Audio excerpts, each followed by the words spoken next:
McAlpin with Conger LP Gas. The holidays are upon us, and we know a thing or two about appliances here at Conger LP Gas. We thought we would share some of our Conger LP Gas family recipes with you. Now, I do not cook, but I know some people that do, just like this lovely lady, Miss Vivian Richardson. She's going to show us some recipes, and we're going to have some more coming up in this series. Miss Vivian, take it away. Thank you. We're going to be making buttermilk biscuits. These are the ingredients that we need. It's just very simple. We're going to use buttermilk, shortening, self-rising flour, and of course butter. You can use regular flour, but if you need that, you'll also need to add baking powder and salt with that, and I'll give you those ratios in just a minute. Okay, so let's get started. I'm going to start out with 2 cups of white lily self-rising flour. You don't have to use white lily, but I really think they make fluffy biscuits. So I just kind of don't do it the professional way. I just kind of sling it in there. So you got to go with 2 cups. This recipe makes 8 to 10. So needless to say, if your family is larger, you can just double that recipe and it works out just as well. All right, and then we're going to use 1/3 cup. I don't usually measure this, but really that's about what it comes out. 1/3 cup of Crisco shortening. It doesn't have to be Crisco. I guess I just use Crisco because my mother and my grandmother did. And theirs always turned out exceptional. Okay, so 1/3 cup of Crisco, 2 cups of white lily flour.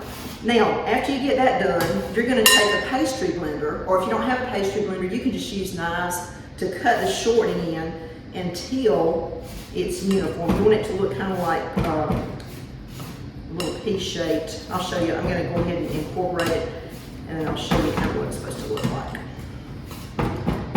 And to be honest with you, if it doesn't look like I think it's going to, I'm going to probably add some more shortening to it.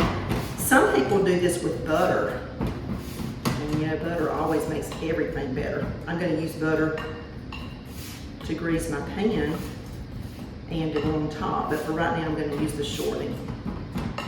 And I started to say that shortening is a lot cheaper, but I don't know if anything anymore is cheaper, honestly.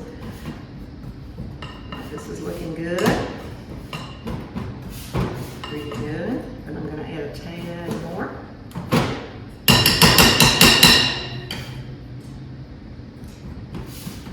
This is something that's fun to do with your kids or your grandkids, but in the past, I have 4 children, so there were some times where I needed to go ahead and get it done. So it's something that comes together pretty quickly after you do it a few times. Okay, that's looking pretty good. I've heard some other recipes say, you know, make this so it looks kind of like coarse cornmeal. So that's pretty uniform right there, okay? Now, the buttermilk, you don't have to use the whole milk buttermilk, but of course this makes it richer and more caloric. I'm going to start with 3/4 cup and then eyeball that after that because you really kind of have to do this by looks, okay? And these biscuits are going to be rolled out, well, I say rolled out, they're going to be, I guess I should say they're going to be solid biscuits because you can make this drop biscuits, and if you do, you just add more milk. And you don't even have to knead or roll out, you just plop it in the pan.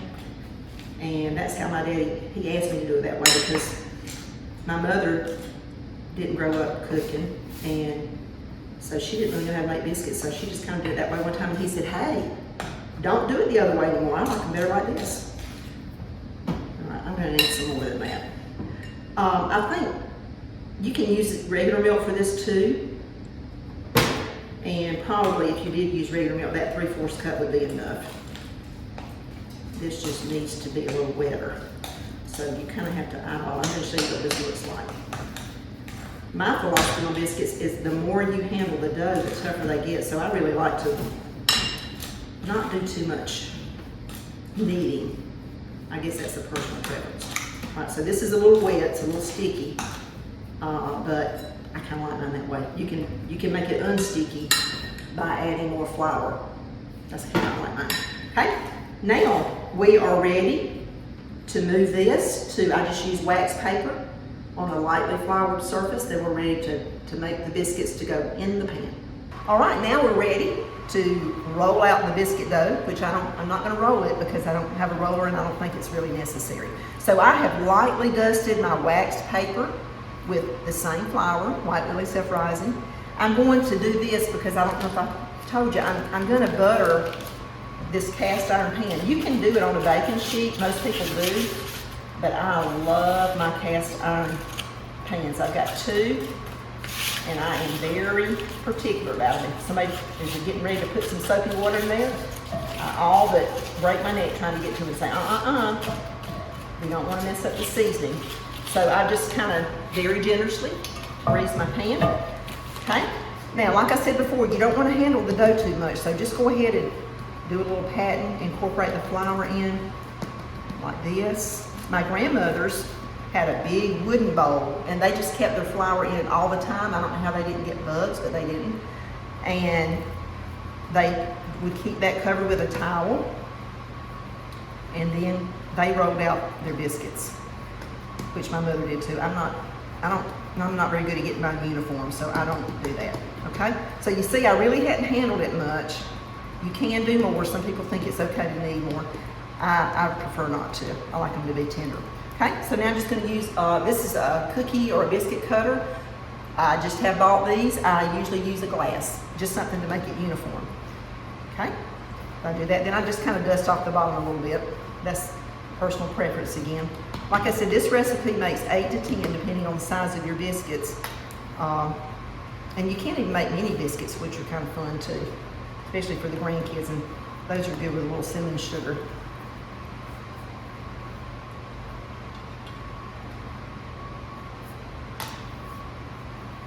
And you'll see I'm going to have a little dough left over. So waste not, want not. I just kind of fix it so it can make some more. And you can use a bigger biscuit cutter and make what some people call cat head biscuits. But since my husband's going to be eating these, I'm not going to let him have a cat head biscuit.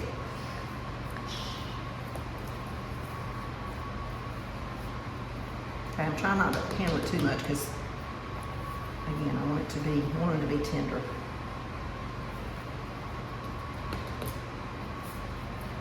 All right, so far we got 2, 4, we got 7. We got room, I think, for one more.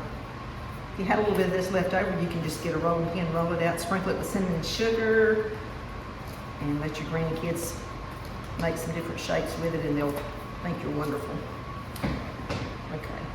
All right, now, so this is what we have. And now, to make it even better, of course, we're going to add a little butter.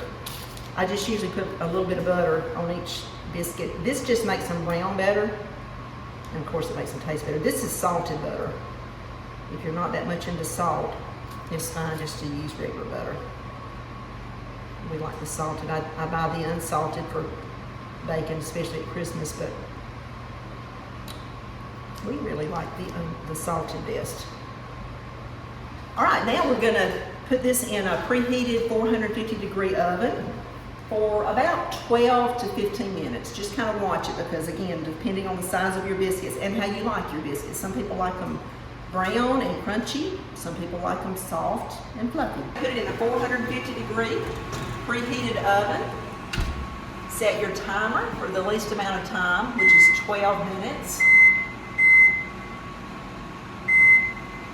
And sit back and relax and wait for something yummy.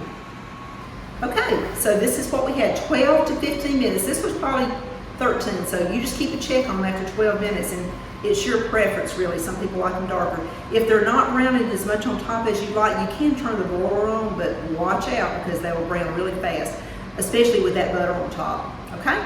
So now, we're gonna get out our butter again, and we're gonna have a taste tester to make sure that they're as delicious as they look.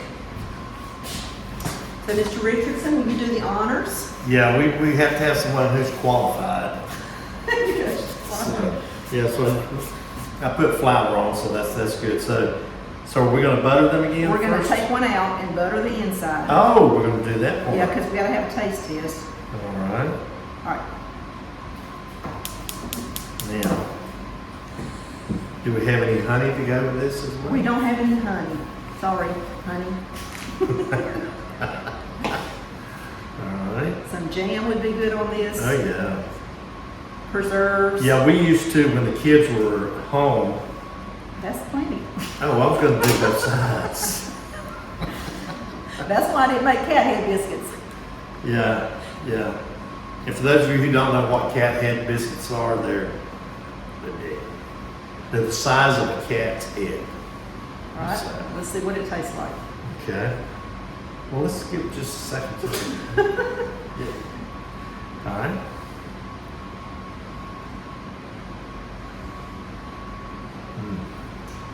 Pretty good. Just right.